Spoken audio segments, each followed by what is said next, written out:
그래서 여러분 오늘 여러분들하고 이렇게 말씀을 나눌 수 있어서 너무 감사하고요.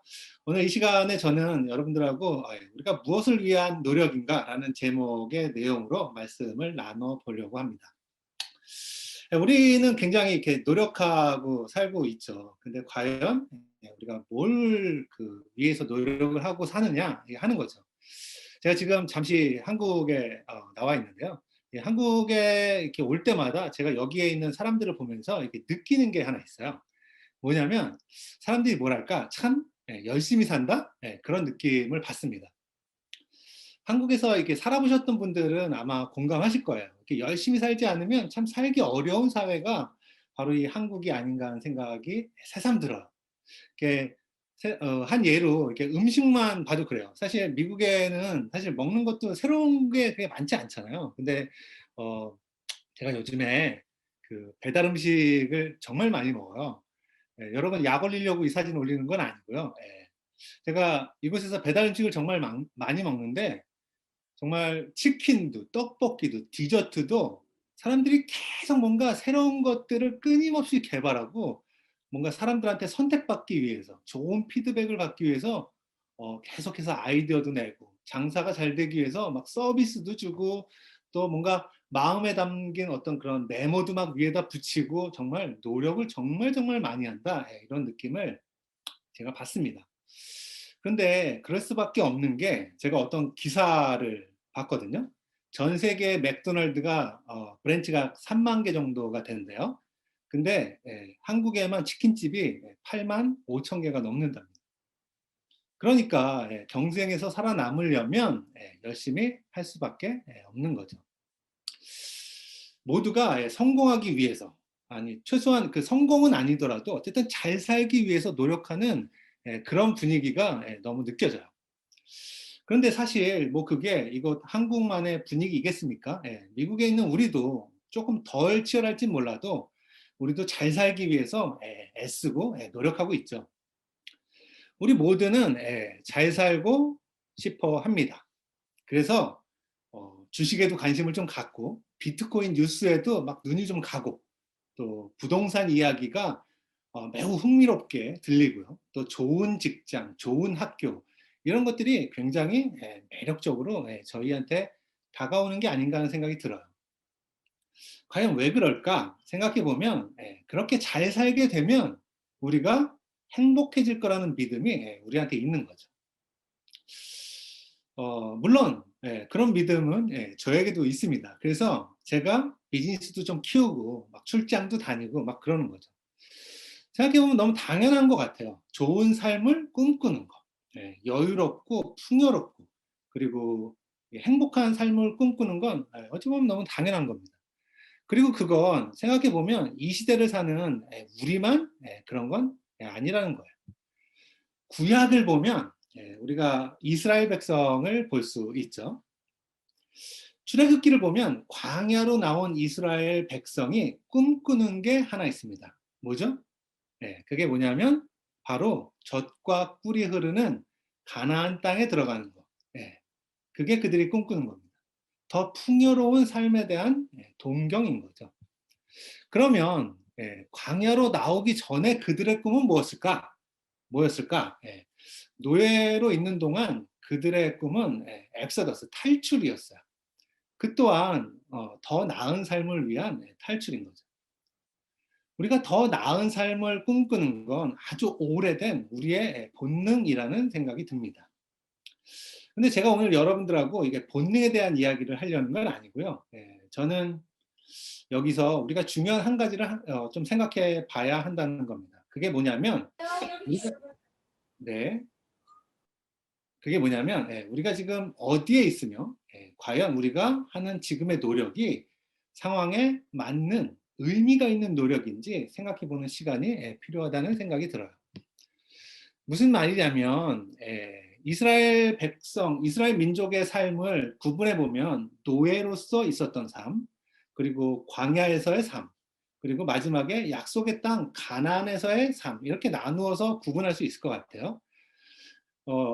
이스라엘 민족의 삶을 이렇게 세 가지로 구분하듯이 우리 제자의 삶을 만약 구분해 볼 수 있다면, 그러면 우리는 노예, 광야, 가나안 땅. 예, 이 세 가지 중에 과연 우리의 믿음의 삶은 어디쯤에 지금 있냐는 겁니다. 우리가 어디에 있다고 생각하는지에 따라서 우리가 어떻게 살아야 하는지가 달라져야 할 것 같아요. 생각해 보세요. 우리가 지금 만약 노예의 삶을 산다면 어떻게 해서든 그 노예 삶을 벗어나기 위해 노력해야 하는 게 맞는 거죠.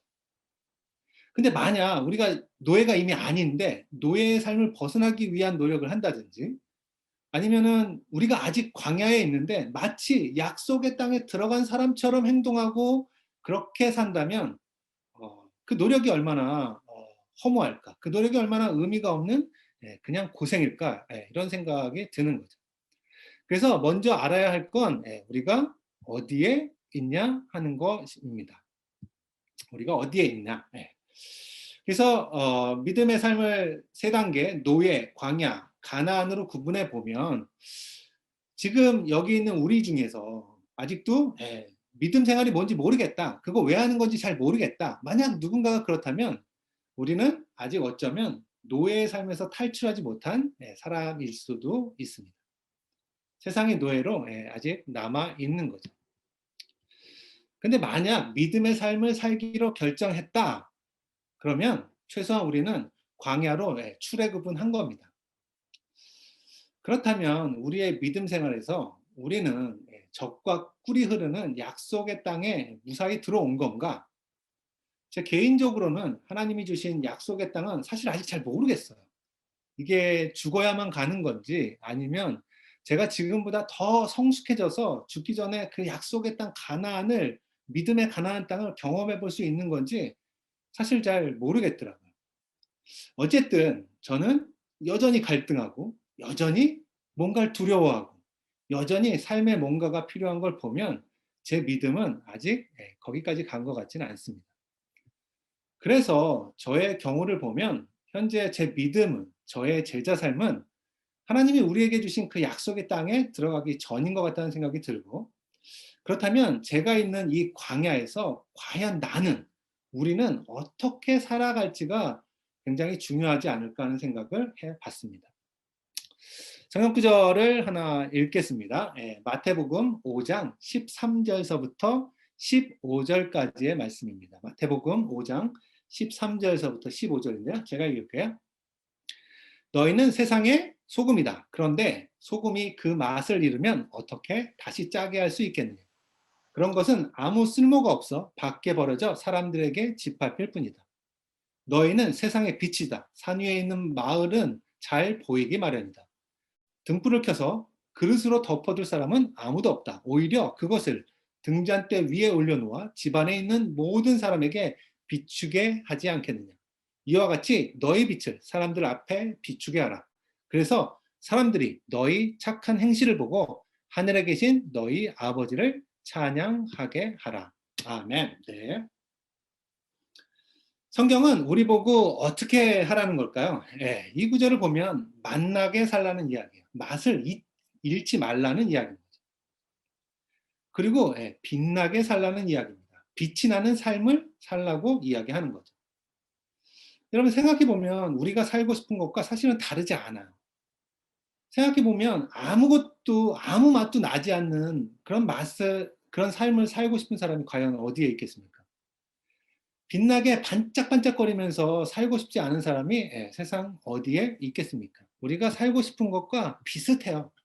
하지만 불행하게도 완전하게 같지는 않습니다.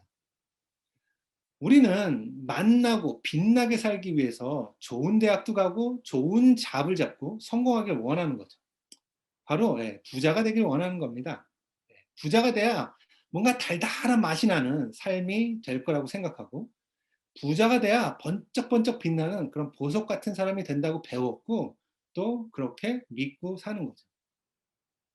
하지만 이 예수님의 가르침은 그런 뭔가 달달한 맛이 나는 삶을 살라는 게 아니라는 거 우리 너무 잘 알지 않습니까? 예.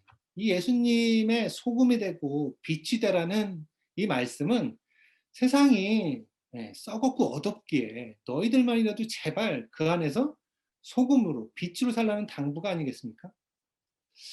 예수님은 도대체 우리가 어떻게 살기를 바라시는 걸까? 예, 우리가 좀 더 잘 알아야 될 것 같다는 생각이 듭니다.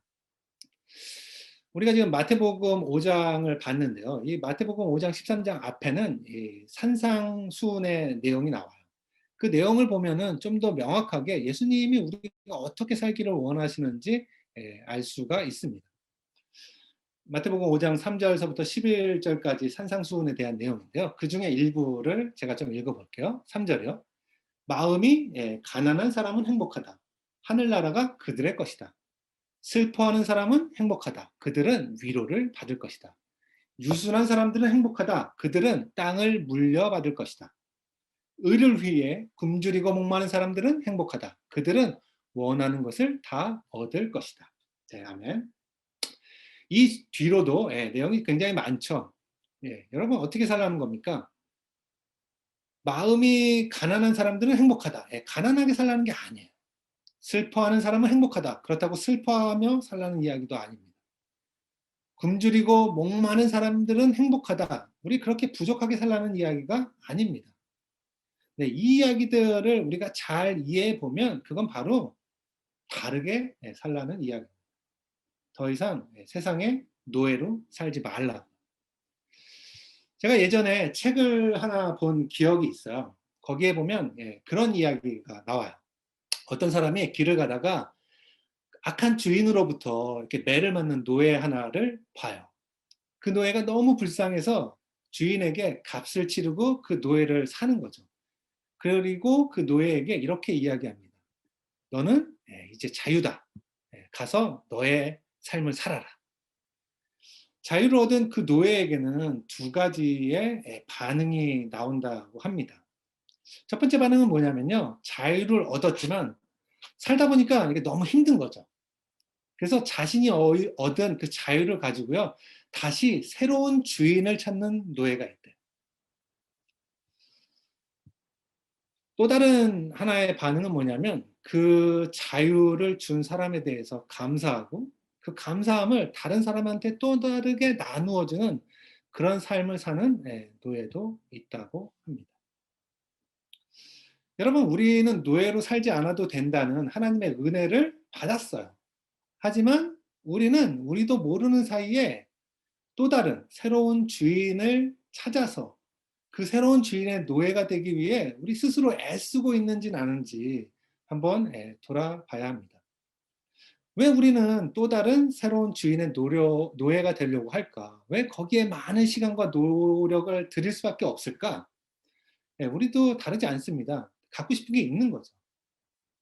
내가 갖고 싶은 게 있는데 그것들이 원하는 대로 잘 안 얻어지니까 그걸 얻으려고 더 열심히 뭔가를 더 할 수밖에 없는 거죠. 하지만 원래 세상은 어쩌면 원하는 대로 내가 원하는 것들을 가질 수 없는 거, 그게 어쩌면 세상일지도 모른다는 생각이 듭니다. 그리고 또 모든 사람들이 그렇게 원하는 게 얻어지는 게 정말 진짜 좋은 세상인가? 뭐 그런 생각도 사실은 좀 들어요. 제가 예전에 봤던 영화가 하나 있어요. 여러분도 아마 보신 분들도 있을 거예요. 짐 캐리가 나온 브루스 올마이어티라는 영화가 있어요. 뭐 내용은 되게 간단해요. 세상이 자기 뜻대로 안 돼서 맨날 하나님한테 원망하는 한 사람이 있어요. 그런데 그때 하나님이 그에게 하나님을 대신해서 뭐든 할 수 있는 능력을 그한테 주세요. 그는 하나님이 자신의 소원을 안 들어준 거에 대해서 불평했기 때문에 그렇게 하지 않고요. 모든 사람들의 소원을 다 들어줘요. 그래서 과연 어떻게 됐을까? 1등 복권 당첨금이 20달러도 안 돼요. 왜냐하면 그걸 소원하는 수많은 사람들의 소원을 다 들어준 결과죠. 사람들이 난리가 납니다. 또 누군가는 저 사람 너무 꼴 보기 싫어. 저 사람 없어졌으면 좋겠어. 이런 소원을 빌 수도 있죠. 여러분 이 모든 소원이 다 이루어지는 게 진짜 좋은 건지 저는 잘 모르겠어요. 여러분 원래 원하는 대로 다 얻어지는 게 아니라는 겁니다.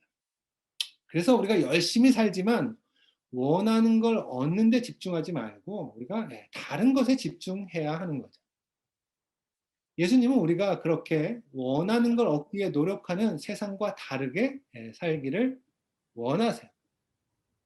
예수님은 그런 우리가 세상 모두가 사는 방법 말고 다른 사람과 다르게 구별되어 살라고 이야기하시는 겁니다. 그렇다면 우리는 구별되어지게 지금 잘 살고 있는 건가? 세상 사람들이 무엇을 위해 사는지를 잘 살펴보면 우리가 과연 세상과 다르게 구별되게 살고 있는지 명확하게 알 수 있죠. 그럼 보통의 사람들은 뭘 위해 살까요? 생각해보면 대부분 모두는, 우리를 포함해서 모두는 자기가 잘 살기 위한 그런 노력을 하면서 삽니다. 어떻게 하면 잘 살까? 이게 우리의 주된 고민이죠. 어떻게 하면 다른 사람을 잘 살게 할까? 이런 고민하는 사람 보기 어렵잖아요. 그런데 안타까운 건 그런 노력을 한다고 또 모두가 잘 사는 것도 아니에요. 그럼 노력하지 말아야 할까? 아니요. 그거라도 안 하면 사실 우리가 할 수 있는 게 없잖아요. 그래서 노력하고, 누구는 그걸 보고 더 노력해야 되는구나 그래서 더 노력하고, 또 누구는 더 잘 살기 위해서 더 노력하고, 끊임없이 뭔가를 더 해야만 하는 세상이 된 거죠. 세상의 사람들 모두가 잘 살기 위해서 노력하는 지금입니다.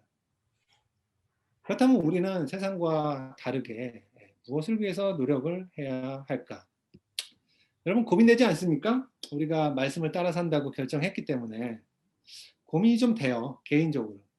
그냥 예수님의 가르침을 무시하고 세상 사람들이 사는 거하고 똑같이 그냥 내가 잘 살기 위해서 노력해야 하는 게 맞는 건가? 아니면 다른 무언가가 있는 건가? 그것도 아니면 아무 노력도 안 하고 그냥 믿음이라는 이름으로 하나님이 주시겠지, 그냥 그렇게 아무것도 안 하고 있어야 하는 건가? 고민이 됩니다. 성경 말씀은 그에 대해서 저희한테 뭔가를 알려주세요. 고린도전서 9장 24절서부터 27절의 말씀입니다. 고린도전서 9장 24절서부터 27절인데요. 제가 읽겠습니다. 24절. 경기장에서 여러 선수들이 다 함께 달리지만 우승자는 하나뿐이라는 것을 모르십니까? 이와 같이 여러분도 우승자가 되도록 힘껏 달리십시오. 우승자가 되려고 경쟁하는 선수마다 모든 일에 절제해야 합니다. 그들은 썩은 멸루간을 얻기 위해 그렇게 하지만 우리는 썩지 않을 멸루간을 위해 그렇게 해야 합니다. 그러므로 나는 목표 없이 달리는 사람처럼 달리지 않고 허공을 치는 권투 선수처럼 싸우지 않습니다. 내가 내 몸을 쳐서 복종시키는 것은 내가 남에게 전도한 후에 오히려 나 자신이 버림을 당할까 두렵기 때문입니다. 아멘. 네. 여러분 고린도전서에서도 똑같이 이야기하고 있어요. 우승자가 되라고, 상을 받기 위해 달리라고, 노력하라고. 여기서도 노력하라고 이야기합니다. 노력 안 하고 얻어지는 건 없나 봐요. 여러분 무언가를 얻기 위해 노력해야 하는 건 너무 당연하고 성경적인 가르침이었어요. 세상의 가르침이 아니라 성경에서도 그렇게 이야기합니다. 어떤 분야든 무엇을 얻으려면 엄청난 노력을 해야만 되죠. 공짜로 얻어지는 게 세상에 어디 있습니까? 그래서 많은 사람들이 노력하죠. 더 공부도 잘하게 노력하고, 더 좋은 학교 가게, 더 좋은 회사 가게, 더 잘 살기 위해 그걸 얻으려고 노력하는 겁니다. 그리고 그것도 모자라서 더를 외치는 게 그게 평범한 우리들의 삶이죠. 그게 우리들의 부모로부터 요구받았고, 또 어쩌면 지금도 우리들의 아이들에게도 우리가 요구하는 삶입니다. 그리고 이 성경 구절도 우리에게 그 노력을 이야기해요. 하지만 무엇을 위해서 노력해야 하는지 그 이유가 너무나 다르다는 겁니다. 잘 살기 위해서 노력해야 한다고 이야기하는 세상의 목소리와 같지 않아요. 아까 봤던 25절에 우승자가 되려고 경쟁하는 선수마다 모든 일에 절제합니다. 그들은 썩을 멸류관을 얻기 위해서 그렇게 하지만 우리는 썩지 않은 멸류관을 위해 그렇게 해야 된다. 여러분 우리가 노력해야 하는 이유는 잘 살기 위해서가 아니라 썩지 않은 멸류관을 얻기 위해서, 썩지 않을 멸류관을 위해서 노력해야 한다고 말하는 겁니다. 그래서 제가 오늘 여러분들에게 권하고 싶은 노력은 이미 우리 여러분 잘 살기 위한 노력은 충분히 하고 있잖아요. 예, 그래서 이제는 우리 한번 반대로 잘 죽이는 노력을 한번 해보자는 거예요. 뭘 죽여야 될까요? 우승자가 되려는 선수는 무언가를 죽여야만 했어요. 그리고 그걸 죽인 결과가 바로 절제인 겁니다. 그리고 그 상은 썩지 않을 영원히 주어지는 하나님의 약속이에요. 그렇다면 하나님의 약속의 땅에 들어가기 위해 나는 무엇을 죽여야만 할까요? 여러분 뭘 죽이시겠습니까? 저는 안 죽여서 그렇지 사실 죽일 게 널려 있어요. 여러분 보시기에 제가 성격이 뭐 좋아 보일 수도 있지만 제 와이프는 아마 동의하지 않을 겁니다. 못된 성질이 제 안에 있어요. 제 생각도 강해요. 죄성은 뭐 여러분 못지 않습니다. 욕심도 있고 이기심도 있고 때로는 게으름도 있고 죽일 게 너무너무 많아요. 여러분은 어떤지 모르겠지만 뭐가 되었든 하나님의 약속된 것을 받는데 도움이 되지 않는 모든 걸 우리는 죽여야만 합니다. 여러분 한번 생각을 해보세요. 잘 살려고 하는 우리의 노력과 나를 죽이기 위한 노력의 비율이 어떤지. 잘 살기 위한 노력, 세상의 것들을 얻기 위한 노력에 우리 한 10분의 1이라도 우리 투자하나요? 저는 개인적으로 10%도 안 되는 것 같아요. 10%는커녕 제가 할 수 있는 최소한을 하려고 노력하는 게 제 모습이에요. 훨씬 그게 더 익숙해요. 과연 계속 이래도 되는지 잘 모르겠어요. 하지만 제가 최근에 한 가지 명확하게 알고 있는 건 있습니다. 살면서 어떤 분야든 열심히 하고 나면 상이 주어져요. 좋죠. 세상에서 받은 상을 받고 나면 너무 좋은데 그거 별거 아니라는 거. 그거는 제가 살면 살수록 너무 알게 되는 사실이에요. 죽도록 열심히 해서 얻은 상인데 받고 보면 생각했던 것처럼 그렇게 크지 않아요. 여러분 좋지 않다는 게 아니에요. 좋아요. 좋긴 하지만 길지도 않고 그게 제 삶에 제 인생을 바꾸진 못했다는 이야기를 하고 싶은 겁니다. 인생을 바꾸진 못하지만 잠깐 좋을 수 있으면 그것만으로도 의미가 있는 거 아닌가요? 제가 우리 아이들하고 이야기해보면 되게 비슷한 얘기를 많이 들어요. 맞습니다. 저 동의해요. 그래서 여러분 잘 살려고 그만 노력하라는 게 아니라 잘 살려고 노력하는 것만큼 나의 죄성을 죽이려는 노력도 필요하다. 이야기를 하고 싶은 겁니다. 그리고 잘 나를 죽여서 믿음이라는 걸 조심조심 잘 가져가면 하나님도 상을 주세요. 무슨 상이냐면 약속의 땅, 그 가나안에 들어갈 수 있게 해주시는 거죠. 여러분 저는 죽은 후에 구원이나 천국만을 이야기하는 게 아니에요. 그걸 포함해서 우리가 살고 있는 지금의 우리 삶에서 우리가 받을 유익이 얼마나 많은지 우리가 그걸 반드시 기억해야 한다는 이야기를 하는 겁니다. 여러분 우리가 광야에서 잘 살기 위해 노력하는 게 맞을까? 아니면 가나안 땅에 들어가기 위해서 나를 계속 죽이는 노력을 하는 게 맞을까? 뭐가 맞을까요? 여러분 저는 둘 다 필요하다고 생각합니다. 광야에서 잘 살아야지 가나안 땅에 들어갈 수 있는 거 그게 성경의 가르침이에요. 민수기 14장 27절서부터 29절에 보면 누가 가나안 약속의 땅에 들어가는지가 나와요. 민수기 14장 27절이요. 이 악한 백성이 언제까지 나에게 불평할 것인가? 나는 이들이 원망하는 소리를 다 들었다. 너희는 그들에게 내가 이렇게 말한다고 일러주어라. 내가 분명히 말하지만 내가 살아있는 한 너희 말대로 해주겠다. 너희는 이 광야에서 쓰러져 죽을 것이다. 너희가 나에게 불평하였으므로 여분네 아들 갈렙과 눈의 아들 여호수아를 제외하고 나를 원망한 20세 이상의 사람들은 내가 약속한 땅에 하나도 들어가지 못할 것이다. 아멘. 여러분 광야에서 자기 마음대로 살고 싶은 대로 살고 막 살면서 가나안 땅에 들어갈 수는 없어요. 그건 하나님의 뜻이 아닙니다. 하지만 광야에서 열심히 산다고 또 반드시 가나안 땅에 들어가는 것도 아니에요. 만약 열심히 산다고 들어갈 수 있는 거였으면 여러분 모세가 제일 먼저 들어갔어야 하지 않나요? 우리의 노력이 아니라 하나님의 은혜가 그것을 결정함을 배우게 되지 않습니까?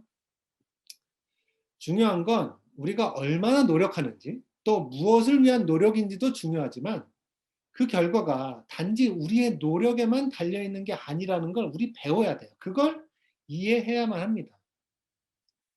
그러면 우리는 뭘 해야 할까요? 아무것도 할 게 없나요? 아니요. 우리는 할 수 있는 걸 해야죠. 바로 나를 죽이는 노력. 누군가는 그럴 수도 있죠. 그럼 뭐예요? 결과가 우리한테 있지 않다면서요. 하나님한테 있다면서요. 하나님 마음이라면서요. 예, 그 나를 죽이는 노력은 구원, 영원한 생명을 약속하지만 여러분 이 땅에서 우리가 사는 우리의 삶의 평안도 약속하고요. 우리의 삶에 많은 걸 실제로 바꿔 놓습니다. 그게 중요한 포인트죠. 이스라엘 민족에게 광야는 어쩌면 정말 불평이 나올 만큼 힘들고 고된 삶이었을지도 모르죠. 하지만 그 가운데 여호수아하고 갈렙은 그 시간을 영적으로 보내려고 노력했고 그 영적인 노력이 전 그들에게 실제로 기쁨을 주는 시간이었을 거라는 생각을 합니다. 저도 그런 경험이 있어요. 제가 뭔가 고민이 있고 걱정이 있을 때 제가 뭔가를 더 하려고 하지만 거기서 기쁨을 얻은 적은 단 한 번도 없어요. 하지만 제가 기도할 때, 하나님을 더 의지할 때, 비록 상황은 바뀌지 않아도 더 기뻐지고 더 안정감을 갖게 되는 경험, 우리 모두는 한두 번 가지고 있지 않습니까?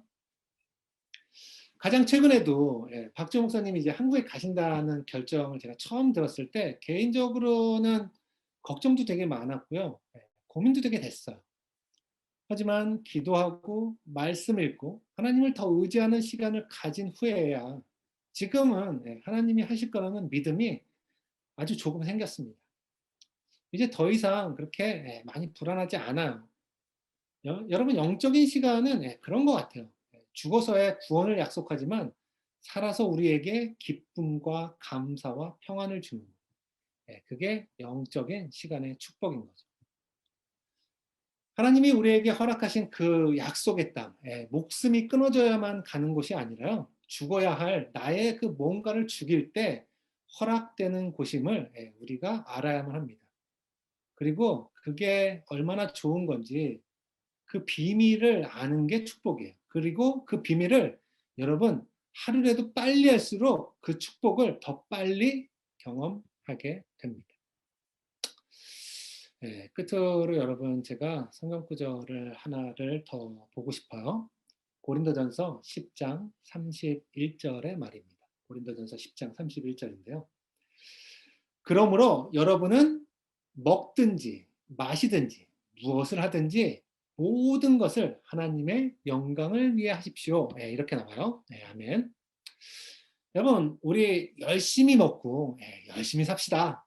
하지만 뭘 하든지 하나님의 영광을 기억하면서 마음의 중심이 여러분 세상에 가 있지 않고 하나님에게 가 있는 그래서 뭔가 균형 있는 삶을 사는 우리가 되시기 바랍니다. 그래야 무슨 노력이든 우리가 하는 그 노력이 의미가 있는 노력이 될 거라고 저는 확신해요. 여러분 우리가 정말 진짜 애쓰고 노력했는데 우리의 삶은 망가지고 구원의 약속도 받을 수 없다면 여러분 그거보다 슬픈 게 어디 있겠습니까? 여러분 우리 노력합시다. 하지만 무엇을 위해 노력할지 명확하게 잘 보고 결정하시는 우리가 되면 좋을 것 같아요. 그리고 한 가지 더. 여러분 말씀에는 힘이 있다. 이런 말 많이 우리 들어보기도 하고 우리가 실제 경험하기도 하죠. 말씀에는 힘이 있다. 이게 여러분들 어떤 의미로 이해되는지 잘 모르지만 아무도 바꿀 수 없을 것만 같은 제 생각을 또 누군가의 생각을 바꾸는 힘이 말씀에는 있다. 저는 이렇게 이해하고 살고 있습니다. 제가 아까 이야기했잖아요. 저는 성질도 더럽고 제 생각도 강하고 제 안에 여러 가지의 마음들이 있어요. 여러분 그런 저를 바꾸는 유일한 존재는 저희 부모님이 아니에요. 저희 와이프는 더더욱이 아니에요. 오직 말씀만이 저를 바꾸더라고요. 여러분 나를 죽이는 게 쉽습니까? 익숙한가요? 아니요. 너무너무 어렵습니다. 나를 죽이는 것보다는 자꾸 잘 살고 싶은 마음이 더 들어요. 그리고 뭔가 이렇게 주변을 볼 때마다 그런 생각은 더 많이 들어요. 그래서 제가 한국에 와서 좋은 점도 있지만 한국에 오면 힘든 점도 있어요. 왜냐하면 너무 치열하게 너무 잘 살기 위해서 노력하는 사람들을 보면 뭔가 '아 나 너무 나태한가? 나 너무 믿음이라는 걸 이유로 내가 너무 안 하나?' 이런 생각이 너무 들기 때문이죠. 그래서 뭔가 '영적인 건 내가 좀 더